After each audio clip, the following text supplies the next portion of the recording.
Hi friends, आज हम मध्यकालीन भारत के इतिहास का एक बहुत ही इंपॉर्टेंट टॉपिक का नाम है भारत पर मुस्लिम आक्रमण अर्थात मुस्लिम इन्वेजन ऑफ इंडिया।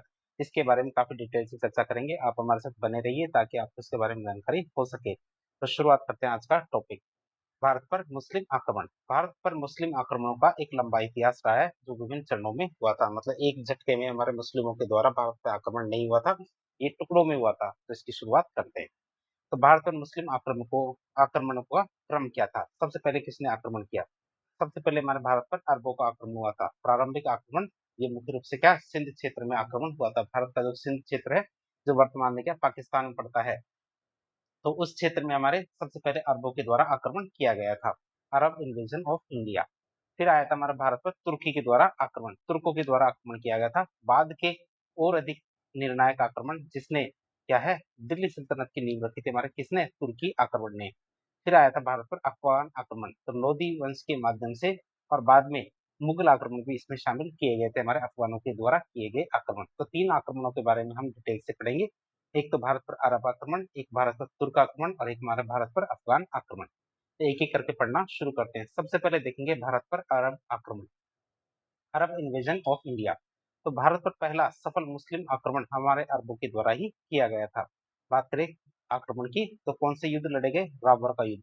ये हमारे 712 ईस्वी में ये युद्ध लड़ा गया था, रावण का युद्ध।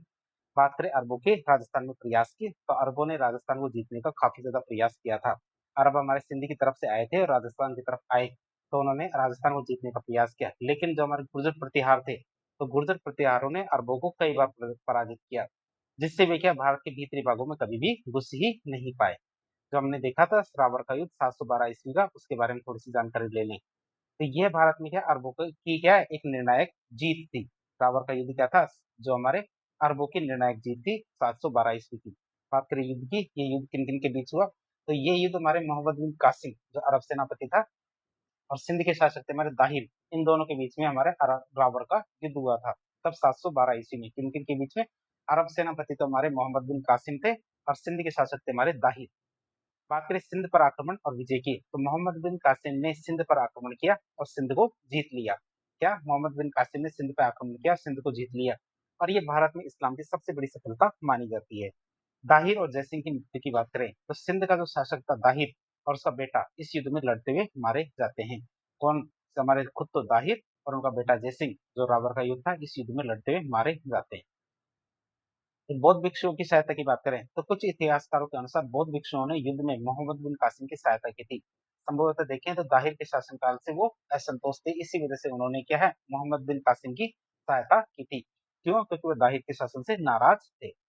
जानकारी के स्रोत की बात करें, तो अरब आक्रमण की जानकारी चचनामा एक नामक किताब है, उस किताब से इसकी जानकारी मिलती है। इसके लेखक कौन है? इसके लेखक अज्ञात, मतलब किसी को पता नहीं है चचनामा किसने लिखी है। चचनामा हमारे अरबी भाषा में लिखी गई किताब है।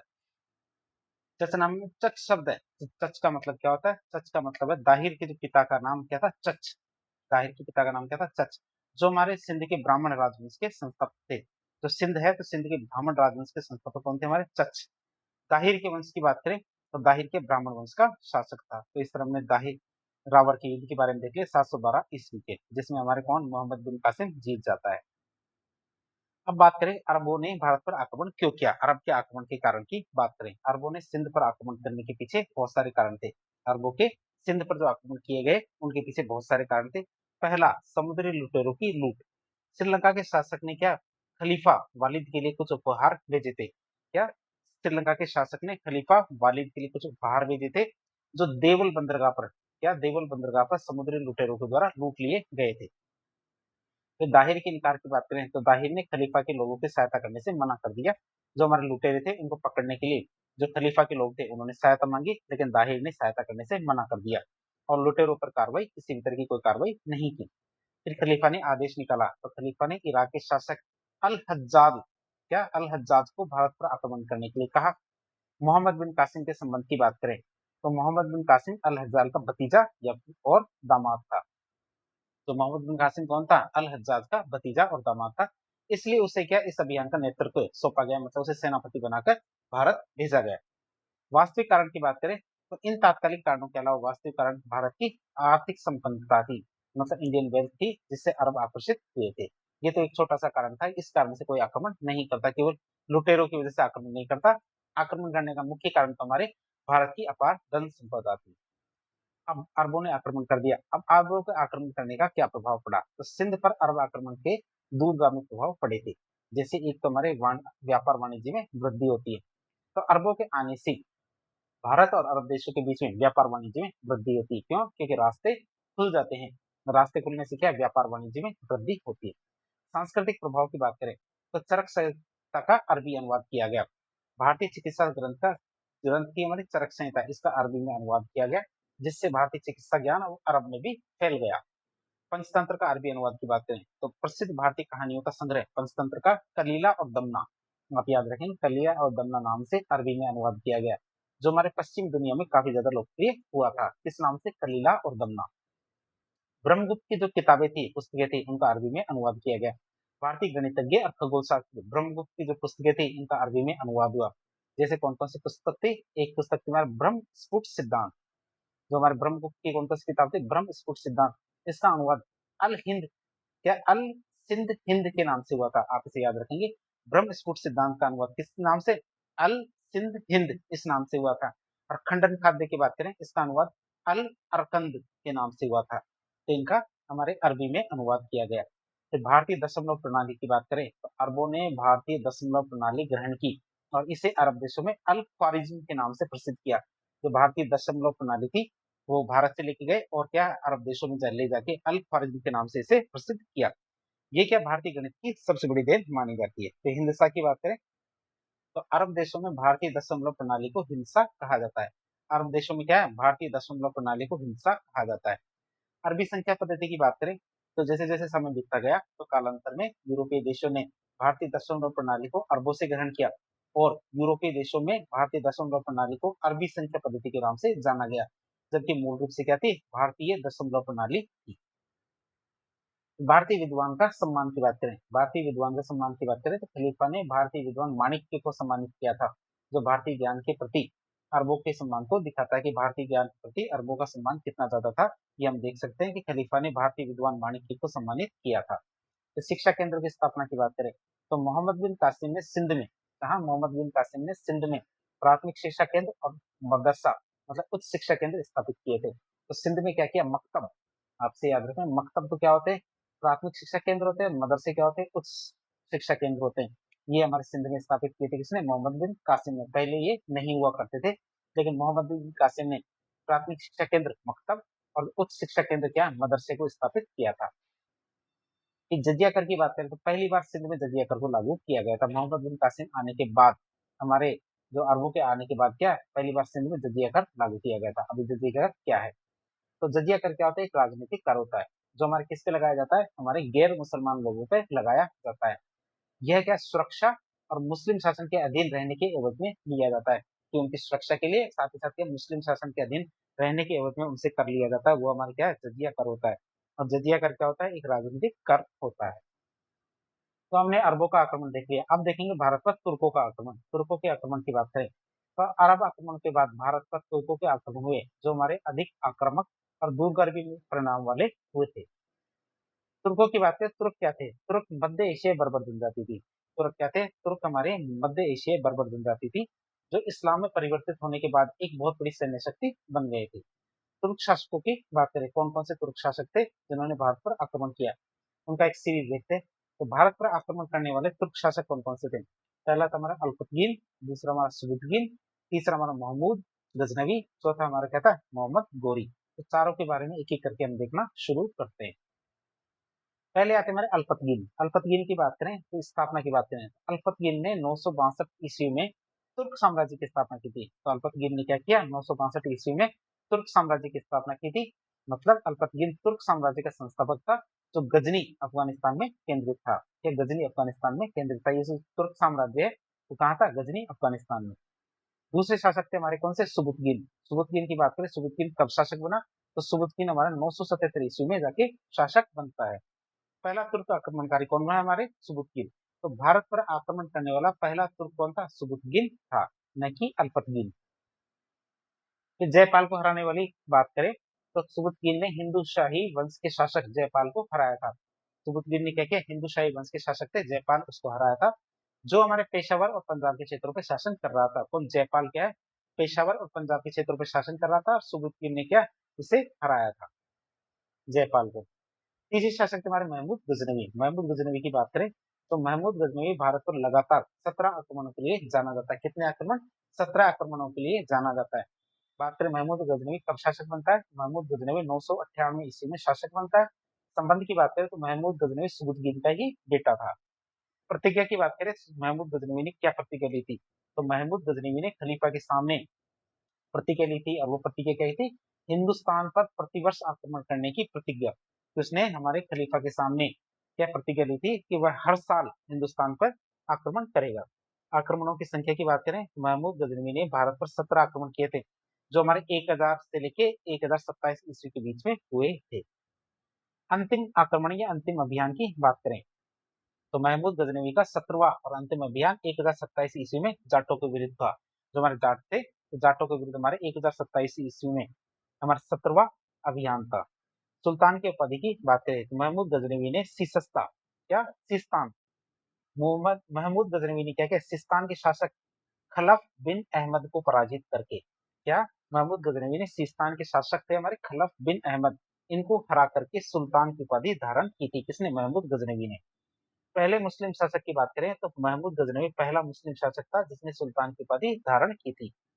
खलीफा के द्वारा उपाधि की बात करें तो महमूद गजनवी को सुल्तान की उपाधि किसने दी थी, खलीफा ने दी थी। आप इसे याद रख सकते हैं कि खलीफा ने तो ये उपाधि दी थी, पहला मुस्लिम शासक था जिसने ये उपाधि धारण की थी। और कब की थी, ये हमारे सिस्तान के शासक थे खलफ बिन अहमद, उसको हराने के बाद सुल्तान की उपाधि धारण की थी। और इस सुल्तान का मतलब क्या होता है, सुल्तान का मतलब होता है खलीफा का प्रतिनिधि, रिप्रेजेंटेटिव ऑफ खलीफा होता है, जो उसकी वैधता और शक्ति को दिखाता है। हमारे किसकी, खलीफा की वैधता और शक्ति को दिखाता है। क्यों, क्योंकि सुल्तान का अर्थ था खलीफा का प्रतिनिधि। तो बुत शिकन की बात करें, बुत शिकन क्या है, गजनवी ने बुत शिकन की उपाधि भी धारण की थी। बुत शिकन का मतलब होता है मूर्ति भंजक, स्कल्पचर ऑफ डिस्ट्रॉय, मतलब बुत शिकन का अर्थ है कि मूर्ति भंजक, जो मंदिरों और मूर्तियों को तोड़ने की जो उसकी नीति वो दिखाता है कि उसका एक ही उद्देश्य था, जितने भी मंदिर हैं और मूर्तियां हैं उनको तोड़ा जाए। इसलिए हमारे गजनवी ने बुत शिकन की उपाधि धारण की थी। फिर आते हैं हमारे महमूद गजनवी के कौन कौन से आक्रमण थे, 17 आक्रमण थे, उनमें प्रमुख आक्रमण की बात करते हैं। पहला आक्रमण आता है हमारा कौन सा, जयहिंद पर आक्रमण। तो 1000 ईस्वी में उसने आक्रमण किया था, किसमें, जयहिंद पर। तो इस आक्रमण में उसने क्या, जयपाल को हराया था, और जयपाल ने अपमानित होकर क्या, आत्महत्या कर ली थी। ये हमने देख लिया था, जयपाल ने क्या किया, जब वो हार गया तो अपमानित महसूस करने लगा, और उसने क्या, आत्महत्या कर ली थी, तब 1000 ईस्वी में। और दूसरा यदि आक्रमण देखें तो मुल्तान लाहौर पर 1004 में, तीसरा देखें तो नारायणपुर अलवर में 1009 में, थानेश्वर हरियाणा में 1014 ईस्वी में, कश्मीर का जो उसका अभियान था वो असफल अभियान था 1016 ईस्वी के अंदर। यह उसका एक दुर्लभ असफल अभियान था, मतलब सफल नहीं होता लेकिन उसने अभियान तो किया ही था, आक्रमण तो किया ही था। कन्नौज और मथुरा की बात करें 1018 1019 में, अलबरूनी इसी समय हमारे भारत आया था, हमारे अलबरूनी इसी समय भारत आया था। कब, कन्नौज और मथुरा के अभियान के समय। प्रभास पाटन मतलब सोमनाथ का जो अभियान था 1025 में, और जाटों के विरुद्ध अभियान 1027 में, जो इसका आखिरी अभियान था, 17वां अभियान। जो सोमनाथ का अभियान था उसकी बात करें, प्रभास पाटन जो सोमनाथ है उसके अभियान की बात करें तो 1025 ईस्वी में किया गया था। तो महमूद गजनवी का सबसे प्रसिद्ध और धन धान्य वाला अभियान था हमारा कौन सा, प्रभास पाटन या सोमनाथ का अभियान। कब किया गया, 1025 ईस्वी में, सबसे सफल अभियान था। सोमनाथ पर आक्रमण महमूद गजनवी का सबसे सफल अभियान था, जहां से उसे क्या, भारी मात्रा में धन संपदा प्राप्त होती है। यही से उसे क्या, बहुत मात्रा में धन संपदा प्राप्त होती है। वापसी के रास्ते की बात करें तो सोमनाथ से वापस लौटते समय महमूद गजनवी ने कच्छ और सिंध का रास्ता अपनाया था, कि उसने सोचा कच्छ और सिंध के रास्ते से वो होते हुए वापस अपने घर जाएगा, लेकिन जाटों के द्वारा उसको लूट लिया गया। तो गुजरात के जाट किसानों ने महमूद गजनवी को लूटने का प्रयास किया, जिसके बाद में क्या, जाटों के विरुद्ध अभियान होता है 1028 के 27 के अंदर। 1027 के अंदर आखिरी अभियान क्या है, हमारे महमूद गजनवी जाटों के विरुद्ध ही करते हैं। क्यों, क्योंकि जाटों ने उसे लूटने का प्रयास किया था घर जाते समय। तो गुजरात के शासक की बात करें तो इस आक्रमण के समय भीम प्रथम गुजरात का शासक हुआ करता था, जिसकी राजधानी क्या, अनिल पाटन थी। आप इसे याद रखेंगे, इसकी राजधानी क्या थी, अनिल पाटन थी, और उसका शासक कौन था, गुजरात का उस समय भीम प्रथम। भीम प्रथम के वंश की बात करें तो भीम प्रथम चालुक्य या फिर सोलंकी राजवंश का शासक था, आप इसे याद रखेंगे। आखिरी उसका अभियान था जाटों के विरुद्ध अभियान, जो कब हुआ था 1027 ईस्वी में। इसकी बात करें तो ये हमारे महमूद गजनवी का आखिरी अभियान था, अंतिम अभियान था। अब बात करें महमूद गजनवी के जो दरबारी विद्वान थे, कई बार परीक्षा में इसके बारे में पूछ लिया जाता है, दरबारी विद्वान कौन कौन से थे। तो महमूद गजनवी के दरबार में बहुत सारे विद्वान रहते थे। जैसे एक विद्वान था उत्बी। उत्बी की बात करें तो उसने कौन सी किताब लिखी थी, किताब उल यामिनी। उत्बी की किताब का नाम था किताब उल यामिनी। और ये हमारे महमूद गजनवी के अभियानों का विस्तृत वर्णन करती है। जो उसने 17 अभियान किए थे उनके बारे में जानकारी किससे मिलती है, हमें किताब उल यामिनी, जो किसने लिखी थी, कुतुबी ने लिखी थी, जिसके माध्यम से हमें महमूद गजनवी के जो 17 अभियान थे उनके बारे में जानकारी मिलती है। दूसरे हमारे विद्वान थे हमारे बैहाकी। बैहाकी की पुस्तक का नाम है तारीख ए सुबुतगिन, या तारीख ए सुबुतगिन और तारीख ए मसूदी। ये दो किताबें थी हमारे बैहाकी के द्वारा लिखी गई थी। ये ग्रंथ क्या गजनवी वंश के इतिहास पे प्रकाश डालते हैं, गजनवी वंश में कौन कौन से शासक हुए थे उनके बारे में बताते हैं। इतिहासकार लैंडपुल ने बेहाकी को पूर्व का पैक्स कहा है, आप इसे याद रखेंगे। इतिहासकार लैंडपुल ने क्या कहा है, बेहाकी को पूर्व का पैक्स कहा है, जो उसके ऐतिहासिक लेखन के महत्व को दिखाता है। अगले विद्वान आते हैं कौन से, फिरदौसी। अगले विद्वान कौन से आते हैं हमारे, फिरदौसी। फिरदौसी की बात करें, इन्होंने किताब लिखी है शाहनामा, जो किस भाषा में, फारसी भाषा में शाहनामा नामक एक किताब लिखी है। बात करें ईरान का राष्ट्रीय ग्रंथ की, तो शाहनामा क्या है, ईरान का एक राष्ट्रीय ग्रंथ है, जो फारसी साहित्य की एक महान कृति मानी जाती है, जो किसने लिखी है, फिरदौसी ने। अगले हमारे विद्वान आते हैं अलबरूनी। अलबरूनी की किताब है हमारे तहकीक ए हिंद या फिर किताब उल हिंद। ये हमारे अलबरूनी के द्वारा लिखी गई किताब है। बात करें भारत की प्रत्यक्ष जानकारी की, तहकीक ए हिंद या फिर किताब उल हिंद भारत की प्रत्यक्ष जानकारी देने वाला पहला स्रोत माना जाता है, जिसमें क्या भारतीय समाज, विज्ञान, धर्म और संस्कृति का विस्तृत रूप से वर्णन किया गया है। किताब का नाम है तहकीक ए हिंद या किताब उल हिंद। तो हमने अलबरूनी के बारे में देखा, तो अलबरूनी के बारे में थोड़ी सी और जानकारी ले लेते हैं। तो अलबरूनी के बारे में देखें, अलबरूनी क्या है, एक बहुमुखी विद्वान था और भारत के एक महत्वपूर्ण प्रारंभिक पर्यवेक्षक था। भारत के बारे में जानने के बारे में हमें अलबरूनी से पता चलता है। भारत के बारे में यदि जानना हो तो शुरुआती दिनों में हमें अलबरूनी से ही पता चलता है। कहाँ का निवासी था, तो अलबरूनी खिवा या ख्वारिज्म का निवासी था। आप इसे याद रखेंगे, अलबरूनी कहाँ का, खिवा या ख्वारिज्म का निवासी था। फिर गजनी के द्वारा इसे बंदी बनाया गया, तो महमूद गजनवी ने खिवा पर आक्रमण किया। महमूद गजनवी ने क्या किया, खिवा पर आक्रमण किया और अलबरूनी को वहां से बंदी बना दिया। फिर दरबारी ज्योतिष की बात करें तो महमूद गजनवी ने अलबरूनी को अपना दरबारी ज्योतिष नियुक्त किया था। अलबरूनी ने क्या किया, महमूद गजनवी ने अपना दरबारी ज्योतिष नियुक्त किया। भारत आगमन की बात करें तो अलबरूनी कन्नौज आक्रमण के समय भारत आया था।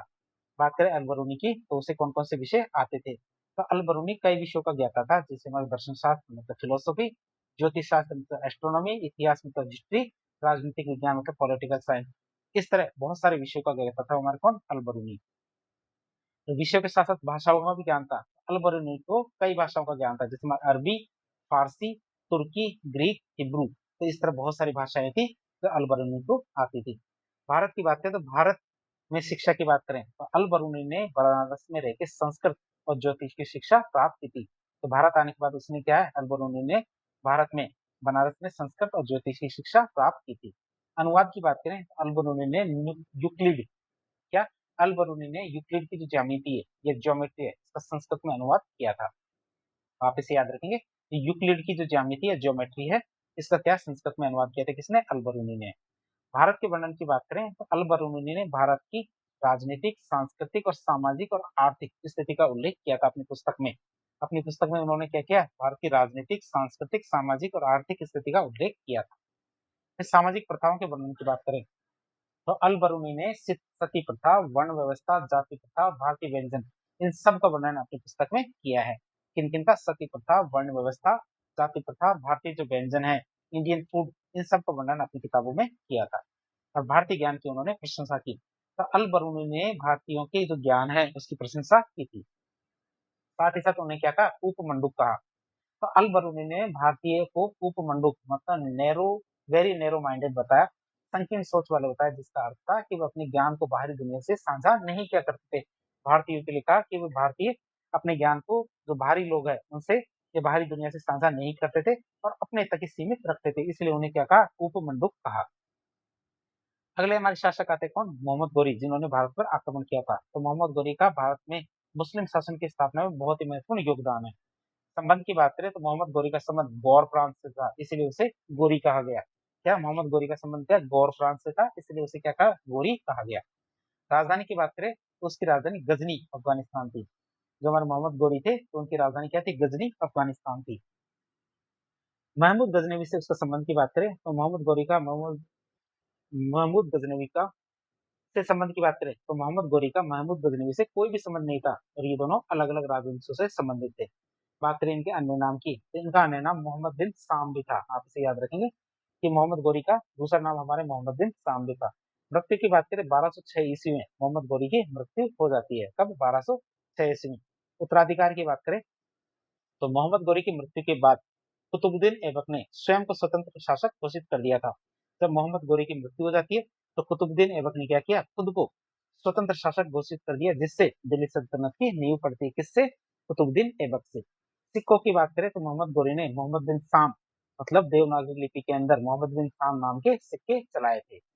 दहलीवाल सिक्के की बात करें तो तुर्कों के आगमन के समय, भारत में तुर्कों के आगमन के समय दहलीवाल सिक्के ही चलते थे। तो आप इसे याद रखेंगे कि दहलीवाल सिक्के तो उस समय चलते थे। तो सिक्कों में देखें मोहम्मद गोरी ने क्या सिक्कों पे क्या लिखवाया था, मोहम्मद बिन साम, और वो भी कैसे, देवनागरी लिपि में।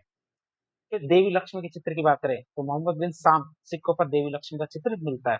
तो मोहम्मद बिन साम सिक्कों पर क्या, देवी लक्ष्मी का चित्र मिलता है, जो उसकी धार्मिक सहिष्णुता और भारतीय जनता के साथ सामंजस्य स्थापित करने के जो उसके प्रयास थे उसके बारे में दिखाता है। क्यों, क्योंकि उसके जो सिक्के थे उन सिक्कों पे एक देवनागरी लिपि में मोहम्मद बिन साम लिखा होता था। साथ ही साथ उसपे क्या है, लक्ष्मी जी का चित्र भी मिलता है। जिससे क्या पता चलता है, इससे उनकी जो धार्मिक सहिष्णुता और भारतीय जनता के साथ सामंजस्य स्थापित करने का जो उनका प्रयास था वो दिखता है। अब हम देखेंगे मोहम्मद गोरी के अभियान, मतलब अभियानों की हम बात करते हैं। अभियान या आक्रमण, तो मुल्तान अभियान की बात करें तो 1175 ईस्वी में यह अभियान किया गया। ये भारत में उसका पहला महत्वपूर्ण अभियान था। फिर आता अगला गुजरात अभियान, गुजरात कैंपेन, समय आता हमारे 1178 ईस्वी में। आक्रमण की बात करें तो मोहम्मद गौरी ने गुजरात पर आक्रमण किया था। उस समय शासक की बात करें तो गुजरात का शासक कौन था, मूल द्वितीय या फिर भीम द्वितीय था। बात करें हमारे मूल द्वितीय भीम द्वितीय की संरक्षिका कौन थी, क्योंकि उनमें छोटे थे। तो मूल द्वितीय भीम द्वितीय की संरक्षिका नायिका देवी थी, जो उसकी कौन थी, माता थी। नायिका देवी क्या थी, हमारे भीम द्वितीय की माता थी, और वही उनकी संरक्षिका थी। जब उम्र में कोई शासक छोटा होता है तो उनकी क्या है, संरक्षिका होते हैं या संरक्षित होते हैं। वास्तविक शक्ति की बात करें तो वास्तविक शक्ति भीम द्वितीय की माता नायिका देवी के हाथों में ही थी। राजधानी की बात करें, गुजरात की राजधानी अनिल पाटन थी। आप इसे याद रखेंगे, गुजरात की राजधानी क्या थी, अनिल पाटन। गौरी की पराजय की बात करें तो नायिका देवी ने आबू पर्वत के पास में, नायिका देवी ने क्या किया, आबू पर्वत के पास में मोहम्मद गोरी को बुरी तरह से हरा दिया था, तो बुरी तरह से पराजित किया। और एक गोरी की भारत में सबसे बड़ी हार मानी जाती है।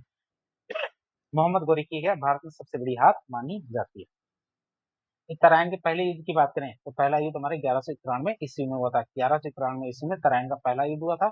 युद्ध की बात करें तो ये युद्ध हमारे पृथ्वीराज चौहान तृतीय और मोहम्मद गौरी के बीच में लड़ा गया था। इसका परिणाम क्या निकला, तराइन के पहले युद्ध में पृथ्वीराज चौहान की जीत होती है 1191 ईस्वी में। फिर आता हमारा तराइन का दूसरा युद्ध। तराइन के दूसरे युद्ध की बात करें, ये हमारे 1192 ईस्वी में हुआ था। युद्ध की बात करें तो ये युद्ध भी हमारे पृथ्वीराज चौहान और मोहम्मद गौरी के बीच में हुआ था। परिणाम क्या निकला इस युद्ध का, तो इस युद्ध में मोहम्मद गौरी की जीत होती है। पृथ्वीराज चौहान को मोहम्मद गौरी बंदी बना लेता है। पृथ्वीराज चौहान की मृत्यु की बात करें तो पृथ्वीराज चौहान की युद्ध के मैदान में ही मृत्यु हो गई थी। कुछ स्रोतों के अनुसार उसके बाद में भी हुई थी। तो कई जगह तो ये लिखा हुआ है कि युद्ध के बाद में होती है, कई जगह ये लिखा हुआ है कि युद्ध के मैदान में ही उनकी मृत्यु हो जाती है। बात करें युद्ध हुआ ही क्यों था, युद्ध का क्या कारण था। युद्ध का कारण था, मुख्य कारण था तबरहिंद बठिंडा पर अधिकार को लेकर विवाद, कि दोनों में से कौन तबरहिंद या बठिंडा पर अधिकार करेगा, पृथ्वीराज चौहान या मोहम्मद गोरी। अगला अभियान आता हमारा कौन सा, चंदावर का युद्ध। चंदावर के युद्ध की बात करें 1194 ईस्वी में चंदावर का युद्ध होता है। तो ये इस युद्ध की बात करें तो ये युद्ध हमारे जयचंद गढ़वाल, जो हमारे ससुर थे हमारे पृथ्वीराज चौहान के तृतीय के, उसकी बात कर रहे हैं, जो क्या है कन्नौज के शासक भी थे। तो ये जो युद्ध क्या है, हमारे जयचंद गढ़वाल जो कन्नौज के शासक थे और मोहम्मद गौरी थे, इन दोनों के बीच में होता है। परिणाम की बात करें तो चंदावर के युद्ध में मोहम्मद गौरी की जीत होती है और जयचंद मारा जाता है। जो विश्वासघाती था, क्यों, क्योंकि जो युद्ध हुआ था हमारे तराइन का प्रथम और द्वितीय युद्ध में, तो जयचंद ने हमारे पृथ्वीराज तृतीय की सहायता नहीं की थी। प्रशासनिक व्यवस्था की बात करें तो मोहम्मद गोरी ने अपने सेनापति कुतुबुद्दीन ऐबक को विजित क्षेत्रों का गवर्नर बनाया था। कुतुबुद्दीन ऐबक क्या बनाया, जहां जहां उन क्षेत्र में जीत हासिल की थी वहां का गवर्नर बनाया और खुद वापस गजनी चला गया था। तो खोखरों के अभियान की बात करें तो 1205 ईस्वी में मोहम्मद गोरी ने हमारे खोखरों के विरुद्ध अभियान किया था। तो परिणाम देखें तो खोखरों के विरुद्ध अभियान में मोहम्मद गोरी घायल हो जाता है और इसी चोट की वजह से 1206 ईस्वी में उनकी मृत्यु हो जाती है। तो इस तरह आज एक लेक्चर के जरिए हमने जो भारत पर जो हमारे आक्रमण थे, विदेशी आक्रमण थे, उनके बारे में काफी डिटेल से जानने की कोशिश की। जो हमारे अरब, तुर्क और अफगानिस्तान से होते हुए आक्रमण हुए थे, उनके बारे में काफी डिटेल से जानने की कोशिश की। तो इस प्रकार के इन्फॉर्मेटिव वीडियो देखने के लिए हमारे चैनल से जुड़े। वीडियो थोड़ा बहुत भी पसंद आया तो वीडियो को लाइक करें, चैनल को सब्सक्राइब करें, अपने दोस्तों के साथ शेयर करें। धन्यवाद।